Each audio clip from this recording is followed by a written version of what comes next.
There are no accidents, and no explanation I offer will satisfy you. I like that. How would you describe the relationship between these two women? What is it that draws the two women together? I think they have a, at first, bewildering connection. You look at it, two women, very vastly different ages, vastly different places in their life, different socioeconomic backgrounds and levels of experience. One, Carol's married with a child, and Therese's just starting out as a photographer, and you think, what could there be there? And I think that is what is so confusing and bewildering and exciting and enticing to both of them, is they just don't know why. Therese Belavet. Carol. Well, I think it's a very complicated relationship, and I think what draws the women together is that they're both sort of at a juncture in their life where they're coming of age in a way. They have to sort of make a decision about what they want the next part of their lives to look like. And they're at very different stages in their life, but they're both sort of in this transitional period, and they sort of help one another through that and to discover what it is that they do want. Would you like to come visit me this Sunday? Yes.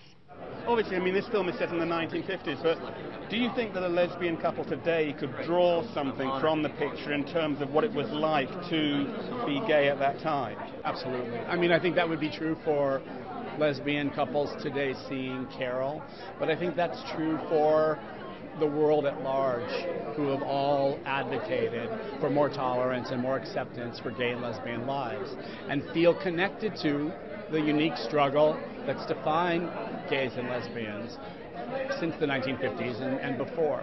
You know what I mean? It's like all of a sudden everyone realized, wait a minute, I have a gay friend, I have a gay brother, I have a gay parent, and all of a sudden we're a connected culture in that way.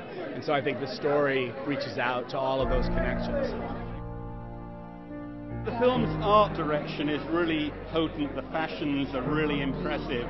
Did you enjoy that part of making the film, that you really were dressed up in an amazing way at times, weren't you? Yes, what I loved about it is you see Todd's Far From Heaven, and you think, okay, we're going to be in that jewel-like Douglas Sirk world, and he has invented an entirely different language. It's a very female gaze. We talked a lot about female photographers in the 1950s, so it's a very particular gaze, and it's pre-Eisenhower, so it's very spare. It's before that sort of shiny, materialistic side of the 50s that we always associate with the 50s aesthetic. So I think people will feel like it's that the production, the spareness of the production design and the simplicity of the clothing kind of are akin to the aridness of the emotional world in which the characters are existing. I think it's a lovely pairing of sort of visual with psychological and emotional. There's so much beautiful subtlety and nuance in this film between the two characters, where they're sort of hanging on every word the other person says, as you very much do when you're falling in love with someone. And just that sort of slow communication. Now we do that, but it's over text. We're like scrutinizing like what a ... means, or what the person meant, in their email. And I've just missed sort of the way we communicated back then a little bit.